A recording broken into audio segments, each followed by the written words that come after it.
De volta com o Rede Família Esporte nesse segundo bloco. Quer dar mais um pitaquinho sobre isso, Veloso? Porque ficou aí, o pessoal manda e-mail, né? O pessoal do São Paulo fica falando.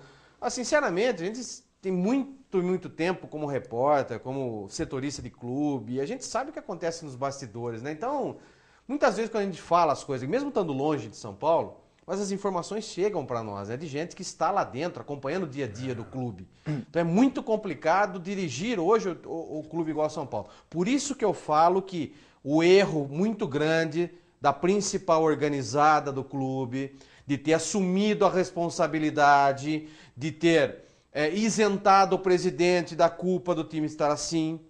Essa torcida tem muita culpa, não poderia ter feito isso. O São Paulo não tem uma oposição forte. Tentaram se colocar uma oposição, o próprio Marco Aurélio Cunha tentou fazer uma oposição, mas a principal torcida foi lá e já podou o Marco Aurélio Cunha com relação a isso. Quer dizer, é muito complicado. Agora, o torcedor comum sabe de tudo isso que nós estamos falando, corrobora com as mesmas ideias, na hora de colocar isso para fora, é podado e cerceado por um grupo de torcedores né, que se designa torcedores organizados, e que estão apoiando o presidente, que está praticamente fazendo tudo isso com o São Paulo. Eu acho que, primeiro, não dá para isentar ninguém nesse momento. Não, né? Todo mundo tem uma parcela de culpa. Seja diretoria, presidente, comissão técnica e jogadores. Eu acho que a culpa da fase ruim, do mau momento, é de todos. Um pouco menos do Paulo Autuori, que está chegando nesse momento. Esse tudo bem. Um pouco menos do Paulo Autuori. Mas eu estou na expectativa, e eu acho que o torcedor tem que estar também atento ao que o Paulo Autuori vai fazer após essa excursão. Porque eu acho que após esse momento... Aí ele vai ter a parcela de culpa dele também. É momento de realmente ele assumir o comando do São Paulo, promover as mudanças que ele acha necessárias e não deixar de maneira nenhuma que outras pessoas possam interferir no trabalho dele. Então eu acho que a gente ainda está tirando um pouco a culpa do Paulo Autuori pelo momento, pela chegada, por estar agora assumindo e conhecendo até os problemas internos entre jogadores e da própria diretoria. Mas a partir do momento que ele tiver o conhecimento desse grupo, detectar os problemas, aí nós temos que cobrar do Paulo Autuori uma atitude também para resolver. Porque em entrevista ele estava dizendo que eles mesmos é que vão ter que resolver o problema. Ou seja, a maior parte dessa responsabilidade agora vai ser dele. Agora tem que se botar na conta dele também. Então é o momento de realmente ele fazer valer o seu comando, a sua experiência e a sua personalidade de fazer as mudanças que ele achar necessário. Denilson fora, deve operar o joelho. Luiz Fabiano sentiu a perna direita, também não deve atuar no domingo contra o Corinthians. E o substituto imediato, Aloísio, também tomou o terceiro cartão amarelo fora. Como é que vai montar esse ataque do São Paulo? Oswaldo e o Cone? Não é fácil. Não é fácil realmente quando você parece que entra numa fase ruim, até as contusões começam a aparecer com mais recorrência. E eu me lembro que eu vivi uma fase parecida no Palmeiras há muito tempo, com o Dudu. Ainda nós estávamos quase na zona do rebaixamento também, tínhamos um time com alguns jogadores experientes, e aconteceu também. Alguns deles se machucaram, e aí você começa a colocar o quê? Sangue novo na equipe. Você não tem mais opção. A sua primeira opção está machucada, está no DM, está suspenso, está com problema, e muitas vezes isso acaba acontecendo e acaba tendo um novo ânimo à equipe, a equipe começa a se reencontrar, e foi dessa maneira que nós conseguimos sair de uma situação ruim, com garotos que eram desconhecidos, desacreditados, que entraram, deram um sangue novo, uma força nova, uma motivação nova, e nós conseguimos nos reerguer com a garotada. Então, eu espero que o São Paulo, que o Autuori também possa promover algumas mudanças, até por necessidade nesse momento, verdade. E que elas possam também dar uma resposta positiva para o Autuori, e que o São Paulo comece também, porque é um dos clubes mais tradicionais do nosso país. A gente só lamenta estar numa situação como essa, mas a gente sempre vai cobrar por atitudes das pessoas que estão comandando o São Paulo. É verdade. Vamos falar agora de Copa do Brasil. Em noite da finalíssima da Libertadores, a Copa do Brasil também tem o seu valor aqui no Rede Família Esporte. 4 partidas de volta e foram conhecidos os times classificados para as oitavas de finais. Destaque para o primeiro time do Amazonas, que chega às oitavas. Põe na tela. Em Catalão, Goiás, o craque recebeu o Santos. E o zagueiro Gustavo Henrique abriu o placar aos 8 minutos de jogo, completando falta cobrada por Galhardo. O segundo gol do Peixe veio em um contra-ataque que o meia Léo Cittadini transformou em gol. Craque 0, Santos 2. Figueirense e Botafogo duelaram em Santa Catarina. Rodrigo cruzou e Ricardo Bueno fez 1-0 para o Figueirense. Com esse placar, a disputa foi para as cobranças de penalidades. Jefferson do Botafogo defendeu os pênaltis de André Rocha e Nem. Thiago Volpe do Figueira pegou os penalidades de Lodeiro e Edilson. E o chute para fora de Ricardo Bueno deu a classificação ao Botafogo. 5-4 nos pênaltis. Atlético Paranaense e Paysandu mediram forças na Arena da Baixada, em Curitiba.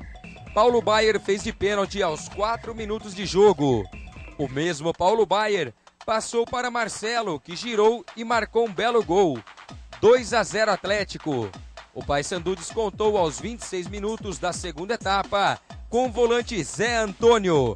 Final: Atlético Paranaense classificado 2, Paysandu 1. E o Nacional do Amazonas recebeu a Ponte Preta e se classificou com gol do atacante Leonardo. Nacional 1, Ponte Preta eliminada da Copa do Brasil e participante da Sul-Americana 2013, 0. Que belos jogos, hein? E a goleirada experiente fazendo bonito nessas cobranças de pênalti, hein, Veloso? Belos jogos, e a Copa do Brasil começa, né, a chamar a atenção, os grandes clubes entrando na competição também. Vai ser uma ótima competição essa Copa do Brasil, e o time que chegar a conquistar a vaga da Libertadores esse ano realmente vai sair de uma competição que vai enfrentar todas as dificuldades, né, para chegar a esse título. Lembrando que essa próxima fase agora contará com a presença dos times que foram eliminados na Libertadores da América, Corinthians, Internacional, Fluminense. Então, a partir de agora, os times brasileiros estarão em campo na Libertadores, na Copa do Brasil, para a disputa dessa próxima fase dessa Copa do Brasil. Vamos colocar na tela, então, os resultados dos jogos da Copa do Brasil, para que o público possa acompanhar. Nacional do Amazonas 1, Ponte Preta 0. A Ponte Preta já havia abdicado desse direito de permanecer na Copa do Brasil, vai dar preferência à Sul-Americana, por isso acabou perdendo os 2 jogos aqui em Campinas e também lá no Amazonas. Figueirense 1, Botafogo 0. Nos pênaltis deu Botafogo 5-4. O Botafogo acabou passando. Atlético Paranaense 2, Paysandu 1. Aliás, o pênalti dado pro Atlético Paranaense, que absurdo, né? O Jean foi na bola, tirou a bola e o juizão deu pênalti. Se faz aquele gol, o Paysandu estaria classificado. Foi 0-0 o primeiro jogo. O Paysandu estaria na próxima fase. Foi prejudicado o Paysandu. E craque 0, Santos 2. O Santos já havia empatado em casa 1-1. E somente com a molecada ontem, sem 5 dos seus titulares, a molecada foi e resolveu. O Santos 2-0 passou à próxima fase da Copa do Brasil 2013. Após os gols, né, nós já conferimos esses resultados dessa terceira fase. Agora é só esperar como é que vão se formar aí os próximos grupos. Vai ser interessante. No grupo A, os da Libertadores, no grupo B, os que passaram nessa próxima fase, cruza esse com esse, possibilidade de ter Grenal, possibilidade... Ih, rapaz, o negócio vai ficar feio. A Copa do Brasil vai pegar fogo. Vai ficar negócio bom agora. E é um campeonato charmoso que você dá oportunidade para o Nacional de Manaus, né? Tá entre os grandes, está disputando uma competição nacional com essa importância, né? E revelando também jogadores para o nosso futebol. Então é realmente uma competição muito atrativa. E realmente você disse, o Paysandu aí, o Atlético Paranaense, foi favorecido, né? O juiz estava muito próximo do lance. Eu acho que já na primeira imagem a gente percebe que o carrinho realmente acerta a bola. Lateral, né? Foi um carrinho lateral na bola só. A bola é inevitável que depois, na sequência do lance, pudesse haver o choque, mas a intenção dele justamente foi só bola. E o árbitro muito próximo do lance. Então um erro grave que acabou prejudicando o Paysandu e colocando o Atlético na fase seguinte. É verdade. O mercado da bola está agitando os clubes pelo Brasil. O Palmeiras, destaque da Série B do Campeonato Brasileiro, está negociando alguns de seus atletas. Vamos ver. O atacante Bill, que já havia passado pelo Coritiba, acertou a sua volta ao clube paranaense. Ele chega do Al Ittihad da Arábia Saudita. O lateral direito, o Eldinho, já se despediu dos companheiros no Palmeiras e está com as malas prontas para Portugal. Ele vai atuar pelo Sporting. Outro que deixou o Palmeiras é o meia Thiago Real, que chega a Recife para defender o Náutico. O meio-campo Júlio Batista, depois de quase parar no Internacional, acertou sua volta ao Brasil. O Cruzeiro será o clube do atleta que vem do Málaga da Espanha. E Diego Maurício, atacante ex-Flamengo, chegou do Alanya da Rússia para defender o Sport Recife pela Série B. O mercado da bola agitando, a gente estava comentando aqui do Palmeiras, Thiago Real é bom jogador, o Palmeiras está deixando o menino sair.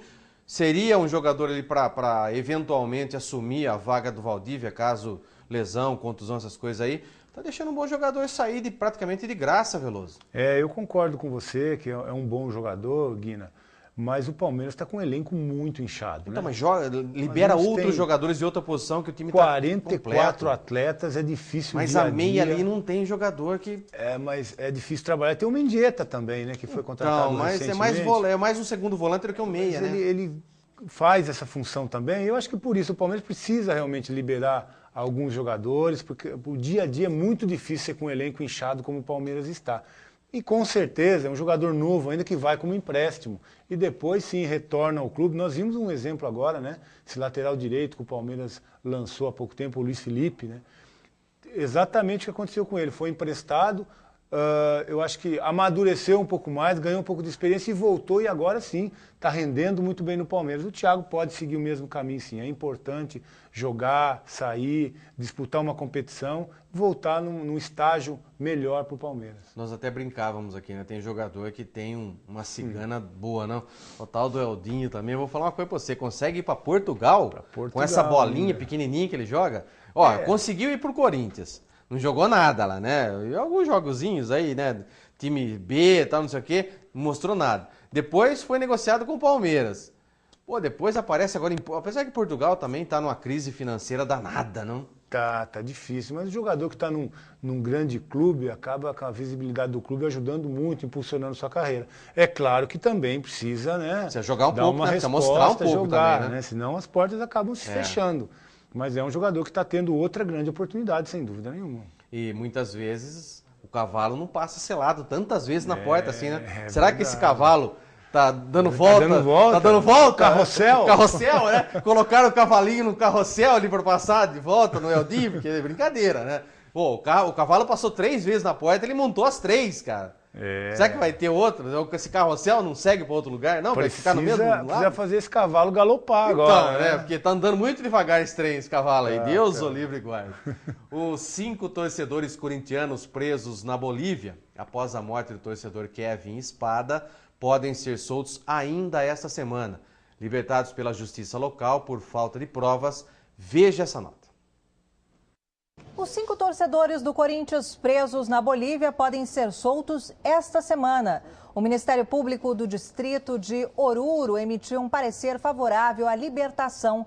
A informação foi confirmada pelo governo brasileiro. Os corintianos foram presos em fevereiro após a morte do boliviano Kevin Espada, torcedor atingido no rosto por um sinalizador.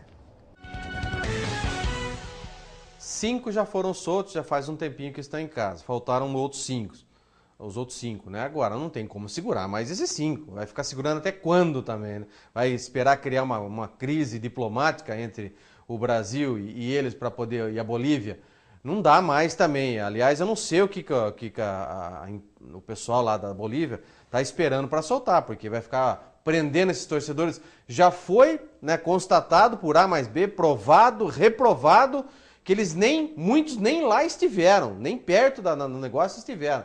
E ainda fica com esse negócio de prender os caras. Tem situação que acontece também, que eu vou falar uma coisa pra você, não, Veloso? Alguns estavam até fora do estádio. Né? Muitos fora do estádio. E os que estão presos, muitos estavam fora do estádio. Eu acho um absurdo, né? Alguém levar um sinalizador, apontar para outra torcida e disparar. Né? Mas até aí, você pegar outras pessoas como bode expiatório, que nem no estádio estavam, que não tiveram participação nenhuma, aí já acho um exagero também. Eu sempre...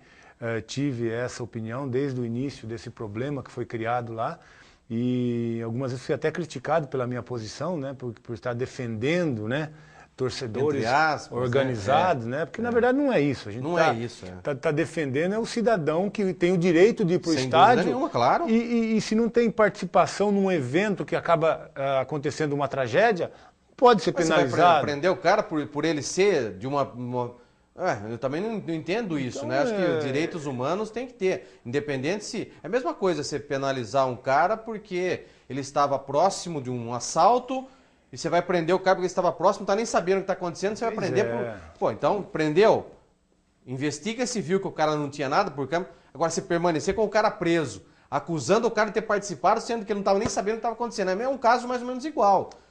É difícil também se acusar o cara de ser ladrão, de ser bandido, de ser coisa, o cara não tinha nada a ver, um assassino, que não tem nada a ver com a situação. Você interrompe, né, a vida dessas pessoas, acho que sabe, 5 meses que eles estão detidos na Bolívia, então, né? Muito tempo. Então, eu acho que o crime que eles cometeram é acompanhar o time do coração para assistir uma partida, quer dizer, então eu acho um absurdo, realmente um absurdo esse tempo que eles ficaram lá. Felizmente, né, a justiça está prevalecendo, eles estão podendo retornar ao país, a seguir suas vidas, voltar às suas famílias. A gente lamenta, né, o rigor, né, com que foram tratados na Bolívia. E que a morte também do Kevin não serviu de nada para a tal da Conmebol, que é uma entidade, né, medíocre, né, em comparação com as entidades que comandam o futebol europeu, uma entidade medíocre, tomar postura com relação aos jogos que se faz lá fora. Porque é do Paraguai, e nós vimos o Atlético Mineiro jogando no Paraguai e os jogadores tendo que ser protegidos com escudo ainda para ser cobrado um lateral, um escanteio. Quer dizer, a morte do menino, praticamente, e tudo aquilo que se fez com o Corinthians, até uma eliminação que ninguém tira da minha cabeça, que aquele vagabundo, daquele sem vergonha daquele árbitro, que não vai pisar mais no Brasil, ele tá com medo de que não vai nunca mais. Ele conseguiu estragar a vida dele, a carreira dele, como árbitro de futebol. Não vai, nem no Brasil não pisa mais. Mas um sem vergonha de um canalha daquele que fez aquilo com o Corinthians, não havia necessidade de fazer isso, ninguém tira da minha cabeça que tudo aquilo que aconteceu com o Corinthians foi em represária à morte do menino. Ninguém tira da minha cabeça e de muitas outras pessoas também que vivenciaram tudo aquilo. Agora, para penalizar um time brasileiro, a turma sabe fazer bem, tirar mando de jogo de brasileiro, não sei o quê.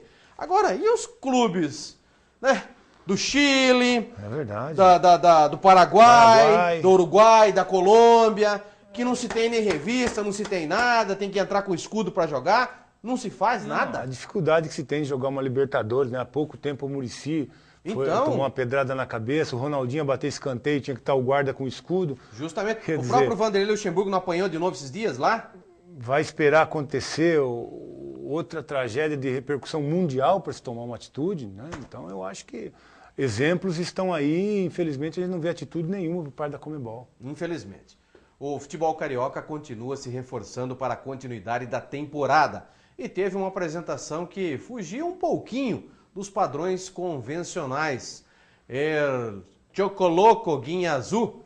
Veja que figura carismática, menino, hein? Primeiramente, quero dizer que sou muito grato de estar vestindo a camisa do Fluminense, né? Porque é um grande clube, é o atual campeão.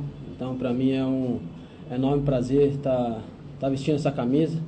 Camisa que muitos ídolos brasileiros vestiram. Para mim é um imenso orgulho. Foi por isso mesmo que eu vim para o Fluminense. Porque para ter essa concorrência. Então, eu sei que são bons jogadores. Eu também confio no meu trabalho, acredito no meu trabalho. Isso é bom porque, tendo bons jogadores sim, só ajuda o Fluminense a alcançar os objetivos. Primeiro e principal, bom dia a todo mundo aí. Até vou praticar o português, né, que estava começando a esquecer um pouquinho. Tu vai me conhecer mais. Louco não sei o que significa, mas o cholo eu posso te falar. Eu acho que significa loiro, cabelo comprido, lindo. Acho, não sei, meu amigo. Tá brincando. E louco por aquelas coisas, né? Que eu uso capa de chuva para treinar, quando tá quente, essas coisas. Então, sempre tem alguém que te ajuda, né? Com o apelido. Mas louco por essas coisas, não acredita que eu sou louco mesmo, né? É um cara centrado, né? Eu acho que eu vim jogar contra os times de Rio, vim contra Vasco. E tomei chocolate também, né? E na verdade que muito feliz, muito contente. É o Papa, meu amigo, o Papa argentino, né? Tem que ser feriado. É difícil falar de um treinador, né? Porque depois fala que coloca para jogar porque fala bem, né? Mas eu acho aí que Dorival agora vou ter que pagar uns 5 churrascos, né?